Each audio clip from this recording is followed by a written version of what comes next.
Olá pessoal, tudo bem? Sejam todas muito bem-vindas, todos muito bem-vindos a mais um encontro desse projeto tão bacana do Aprovação PGE, que é o projeto Aprenda em 30 Minutos. Como de costume, comigo, Gustavo Faria, falando sobre o direito processual civil.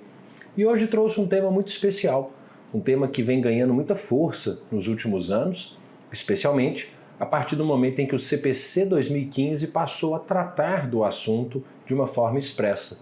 O tema, você já acompanhou aí na descrição do nosso vídeo, é o tema das tutelas contra o ilícito ou tutelas contra o ato contrário ao direito, que como reforçaremos já, dizem respeito às tutelas inibitórias e às tutelas de remoção de ilícito. Há um gênero que a gente chama de tutelas contra o ilícito ou tutelas contra o ato contrário ao direito, de que são espécies tutela inibitória e tutela de remoção de ilícito. Então vamos lá, vamos seguir aqui um caminho para a melhor compreensão possível desse tema. Veja, a gente precisa de imediato nos referir, a gente precisa se referir ao artigo 497 do Código de Processo, que é onde a gente vai encontrar essa nossa temática, mais especialmente no parágrafo único. Mas comecemos pelo caput. O caput do 497 diz que nas ações que tenham por objeto prestação de fazer ou de não fazer, o juiz, se procedente o pedido, primeira opção, concederá a tutela específica. Tutela específica, pessoal, é aquela que entrega à parte aquilo, tudo aquilo, e exatamente aquilo que ela tem direito no plano do direito material.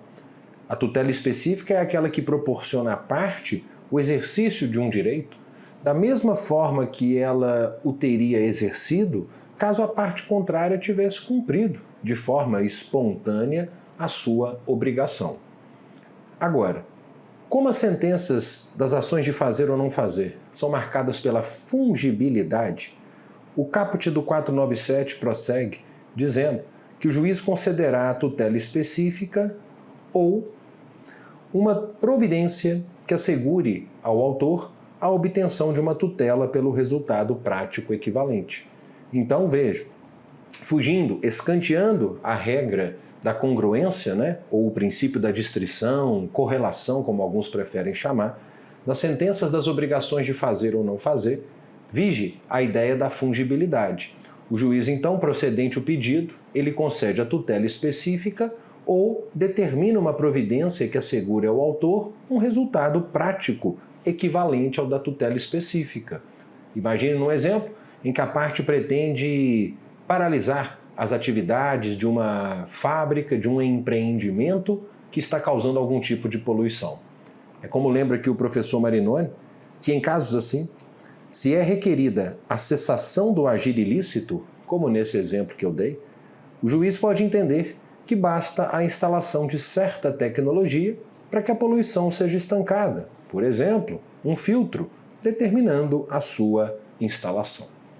Muito bem, feita essa imersão no caput do 497, eu chego mais propriamente aqui no objeto central do nosso encontro, que é o seu parágrafo único. O parágrafo único, que é de onde a gente vai extrair a teoria das tutelas contra o ilícito, a tutela inibitória e a tutela de remoção de ilícito. Veja comigo. Ele diz que, para a concessão da tutela específica, destinada a inibir a prática, inibir a reiteração, inibir a continuação de um ilícito ou sua remoção, é irrelevante a demonstração da ocorrência de dano ou a existência de culpa ou de dolo. E é aí que a gente então começa a entender a partir de agora a ideia das chamadas tutelas contra o ilícito, tutela inibitória e tutela de remoção de ilícito. Me acompanhe no seguinte raciocínio, pessoal. Vejam, quando se pensa no exercício da tutela jurisdicional, vejam, habitualmente se pensa na prática de um ato ilícito, ato esse praticado com dolo ou com culpa, que gera um dano.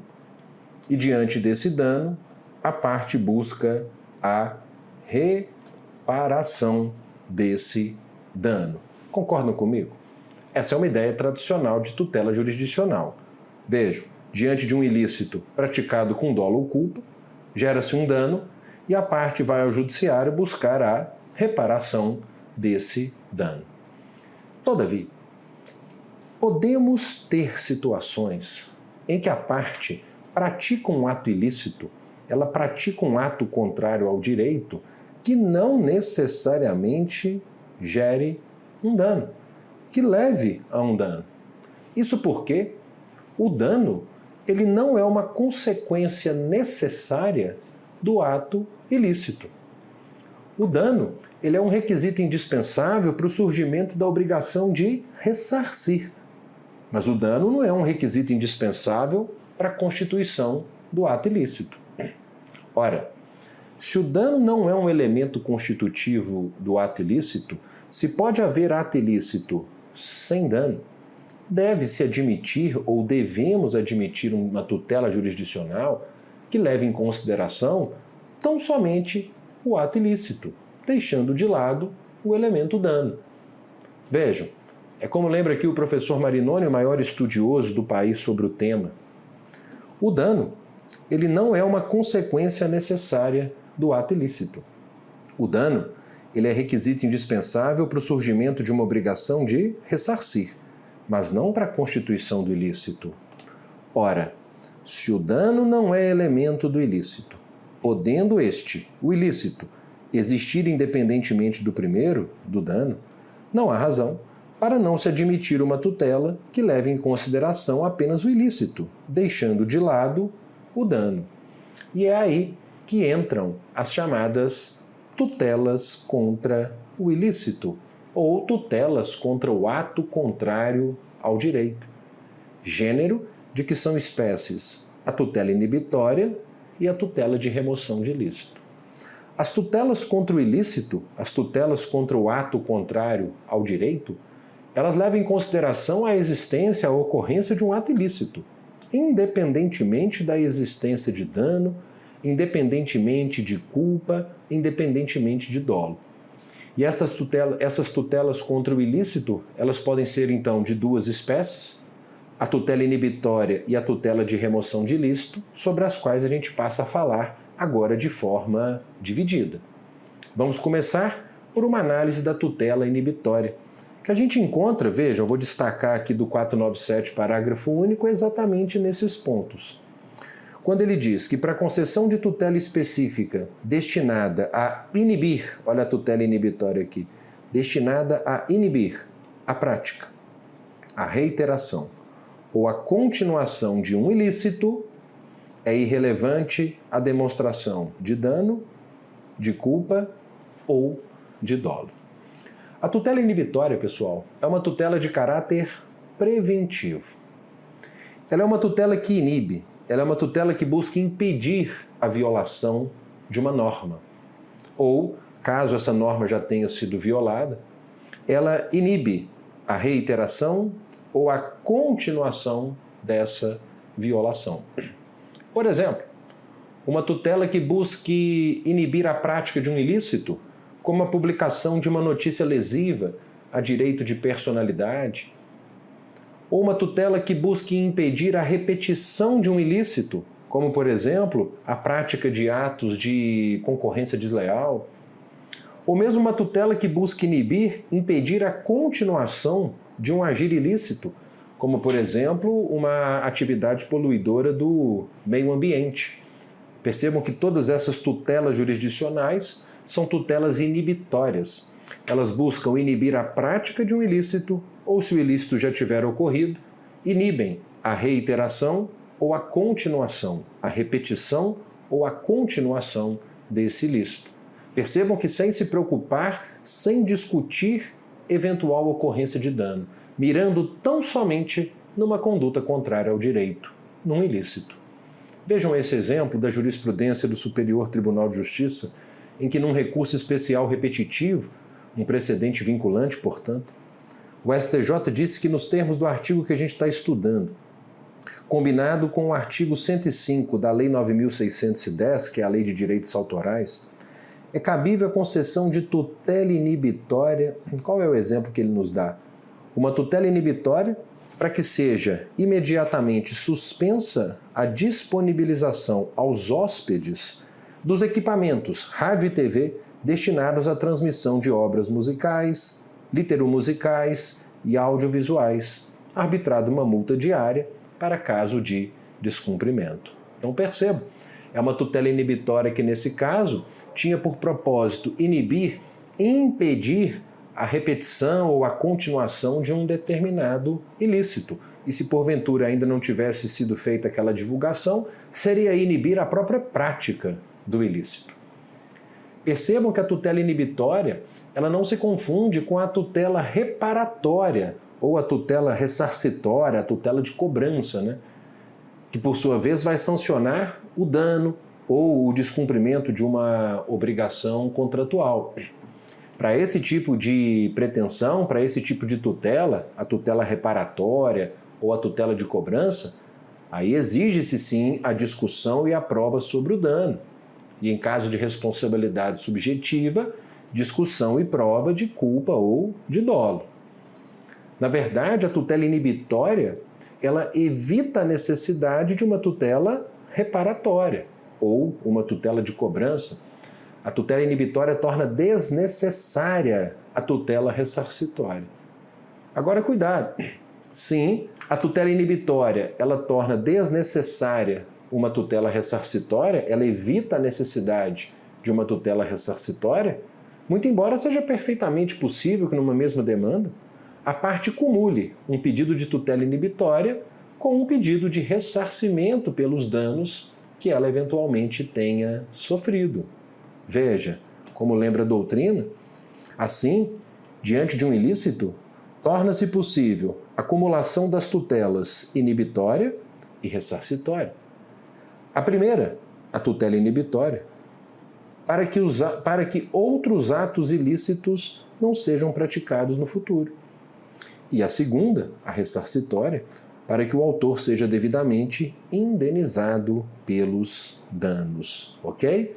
Então, a tutela inibitória não se confunde com a tutela ressarcitória ou de cobrança, muito embora essas pretensões possam se mostrar cumuladas no âmbito de uma mesma demanda. Um outro cuidado que eu gostaria que vocês tivessem com a tutela inibitória é que não fizesse uma confusão entre a tutela provisória cautelar com a tutela inibitória. Vejam bem, pessoal. A tutela cautelar, uma tutela provisória de urgência, ela é uma tutela de segurança de outra tutela. As cautelares, elas asseguram a viabilidade da obtenção da tutela de um direito. Por exemplo, o arresto. Quando eu promovo o arresto de um bem de um determinado devedor, eu estou fazendo o quê? Eu estou tomando uma medida de segurança da tutela ressarcitória ou da tutela de cobrança que eu pretendo exercer. A tutela cautelar, ela assegura a viabilidade da obtenção de uma outra tutela. A tutela cautelar, ela busca garantir o resultado útil de um outro processo. Daí falar-se que a tutela cautelar ela é marcada pela instrumentalidade, Por quê? Porque ela é instrumento de uma outra pretensão, de uma outra tutela de direito material que eu quero assegurar, que eu quero resguardar por meio da cautelar. Da mesma forma, percebe-se nesse mesmo contexto que as tutelas cautelares também são marcadas pela referibilidade. Por quê? Porque uma cautelar, como a cautelar de arresto, apeguem-se a esse exemplo, ela sempre se refere a uma situação substancial que está sendo acautelada por aquela tutela de urgência. A tutela cautelar assegura dessa forma uma futura tutela ressarcitória ou uma futura tutela de cobrança. E como ela sempre se refere a essa outra situação substancial que buscamos acautelar por meio da tutela de urgência, fala-se que ela é também marcada pela referibilidade. As cautelares são marcadas pela instrumentalidade. Por quê? Porque elas visam assegurar a obtenção de uma outra tutela, assegurar o resultado útil do processo para viabilizar a obtenção de uma outra tutela. Ela é instrumento, né, de garantia de resultado útil do processo, mas ao mesmo tempo ela é marcada pela referibilidade. Por quê? Porque ela sempre se refere, ela está ligada, ela está conectada a uma situação substancial, a um direito material que eu busco acautelar. Vejam, a tutela inibitória não. A tutela inibitória ela é satisfativa. A tutela inibitória ela não é marcada pela instrumentalidade, ela não é marcada pela referibilidade. Uma vez que a tutela inibitória ela basta por si só. Vejam a ideia de satisfatividade. A tutela inibitória não é uma tutela de segurança de um outro direito, né, de uma outra tutela. Enquanto uma medida cautelar, né, ela assegura uma tutela ressarcitória, é como vimos. A tutela inibitória, na verdade, ela vai tornar essa tutela ressarcitória desnecessária. Daí por quê? A gente não pode, em hipótese alguma, confundir uma tutela provisória cautelar, uma tutela provisória de urgência, né, que é garantia de resultado útil do processo, que é uma medida de caráter assecuratório, né, marcada pela instrumentalidade e pela referibilidade, com a tutela inibitória, que é uma tutela de cunho satisfativo, que basta por si só. Ela não está ali como instrumento de um outro direito, de uma outra pretensão, ela não está ali referindo-se a uma outra situação de direito material que eu busco acautelar. Então sempre busquem fazer essa distinção de uma tutela cautelar para uma tutela inibitória. Uma que é instrumental, referível a outro direito, e a outra que é satisfativa, que basta por si só. Uma última palavra sobre a tutela inibitória. Seria possível pensarmos numa tutela inibitória no âmbito da execução? Porque todos os exemplos que dei até agora são de tutelas inibitórias no âmbito do processo de conhecimento, né, na fase cognitiva. Mas sim, temos um típico exemplo de tutela inibitória em sede de execução, que são os embargos de terceiro preventivos. Vejam, aquele que não é parte na execução, pessoal, estando na iminência de ver o seu patrimônio atingido por um ato de constrição, como um ato de penhora, por exemplo, ele pode se valer de embargos de terceiro preventivos como uma espécie de tutela inibitória no âmbito da execução. Porque com os embargos de terceiro preventivos, esse sujeito buscará inibir a prática de um ilícito, que é ser alvo de um ato de constrição judicial decorrente de um processo do qual ele não faça parte. Veja, sobre o tema, o STJ já teve a oportunidade de destacar que o direito processual ele reconhece a viabilidade da tutela preventiva, tradicionalmente chamada de inibitória, para impedir a prática de um ato ilícito, não se condicionando a prestação jurisdicional à verificação de um dano. Essa é uma característica central da tutela inibitória, né? Não se discutir dano, culpa ou dolo, mas apenas a prática de um ato contrário ao direito. Assim, havendo ameaça de lesão ao direito de propriedade do terceiro, pela averbação da execução, claro, sobre um bem que é da sua propriedade, se reconhece o interesse de agir na oposição dos embargos de terceiros preventivos. Um exemplo de tutela inibitória na execução.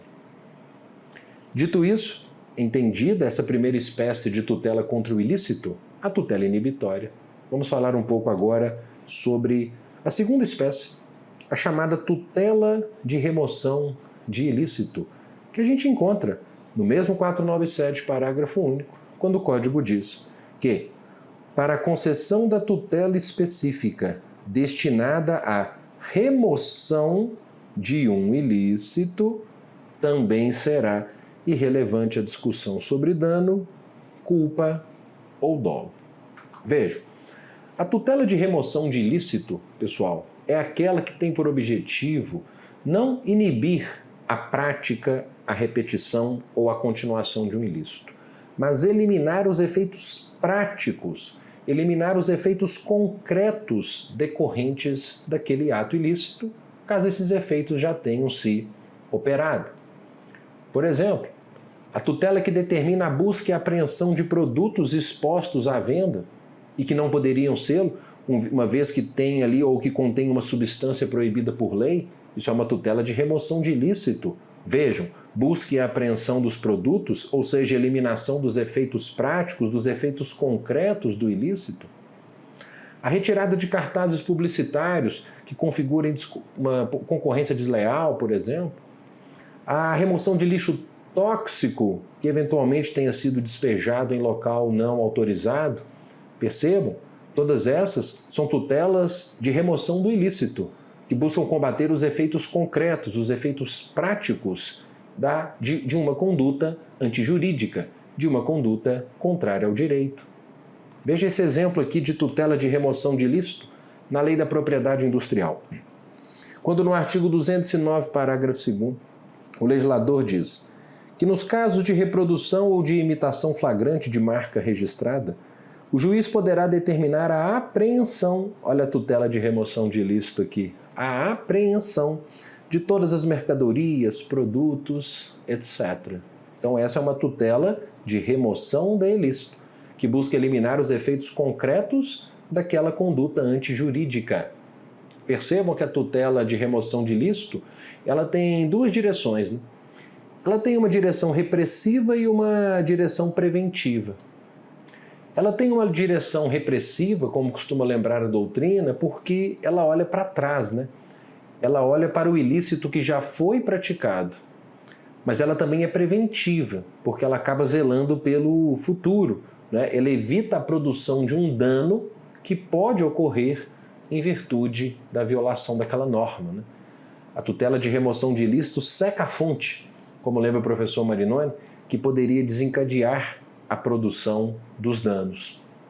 Veja um outro exemplo de tutela de remoção de ilícito relativa a construções, quando, por exemplo, destaca a doutrina que uma construção que desconsidera regramento legal é uma conduta contra ius, porque simplesmente violadora de uma norma jurídica.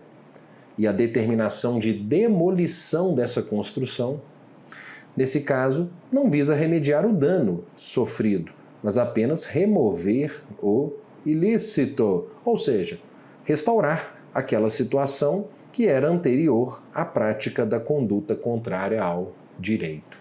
E sempre lembrando que nas tutelas contra o ilícito, a tutela inibitória e a tutela de remoção de ilícito, está-se diante de uma situação onde é absolutamente irrelevante, é até mesmo não recomendável, que se traga à discussão qualquer questão atinente à possibilidade ou não de gerar dano, de ocorrência de dano. Até porque, se numa demanda em que se busca ali uma tutela inibitória, a parte autora, ela invoca a possibilidade de dano que decorrerá daquela conduta, isso poderá permitir, por exemplo, que o réu queira discutir por meio de uma perícia que aquela sua conduta, a despeito de antijurídica, não causa nenhum tipo de dano, e esse não é o propósito. Nós não queremos ampliar a cognoscibilidade desse nosso processo para uma discussão sobre dano. Estamos mirando única e exclusivamente em condutas antijurídicas, em atos contrários ao direito, enfim, mirando em atos ilícitos, sendo absolutamente despiciendo discutir culpa, dolo ou dano. Tá claro? Veja como esse tema tem sido cobrado em provas recentes de procuradoria, começando aqui em 2021, por essa prova da Fundatec, procurador do Estado do Rio Grande do Sul. A tutela inibitória é uma tutela preventiva contra o ilícito. Muito bem. Que exige, porém, alegação e prova do fato danoso. Aí não, né? É justamente o contrário. Não se discute o dano aqui. Próxima. A tutela de remoção do ilícito é uma tutela repressiva contra o ilícito, a despeito de termos visto que ela tem uma dupla direção, né? Ela é repressiva, mas também ela é preventiva. Mas vamos seguir. Que independe da alegação de dolo, culpa ou dano. Sim, foi dada como certa, na minha visão, na minha percepção, numa visão um pouco mais restritiva sobre a tutela de remoção de ilícito, porque nem sempre né? Ou não pode ser vista tão somente sob o ponto de vista da repressão, mas também da prevenção, né? Por quê? Prevenção porque ela evita a produção do dano que pode ocorrer em virtude da violação da norma, mas foi dada como correta. A terceira disse assim: a tutela ressarcitória é uma tutela contra o fato danoso. Sim, a tutela ressarcitória, ela mira o dano. A tutela inibitória e a de remoção de ilícito, que não são tutelas contra os fatos danosos. Tá certo? Então, muito bem, eu me contento com essa nossa questão só para mostrar a importância do assunto. É um tema denso, é um tema complexo. Espero que tenha ficado claro para todos vocês. Espero que a tutela inibitória e a tutela de remoção de ilícito agora não saiam aí do radar de estudo de todos vocês, quando o assunto, né, quando o seu objeto de estudo for lá no capítulo da sentença, as sentenças das obrigações de fazer ou não fazer. Te agradeço imensamente por mais uma vez estar aqui comigo. Deixe o seu comentário aqui abaixo do nosso vídeo, dê o seu retorno, né? Isso muito estimula a continuidade do projeto, a gente saber o que vocês têm pensado sobre os nossos encontros. Vai ser uma grande satisfação ter um retorno de vocês sobre o nosso trabalho. A gente se encontra num próximo bloco, num próximo vídeo, para tratar mais de processo, de mais temas importantes, aqui sempre pelo nosso projeto Aprenda em 30 Minutos, Aprovação PGE. Tá ok? Forte abraço a todas e a todos, bons estudos, até uma próxima. Tchau!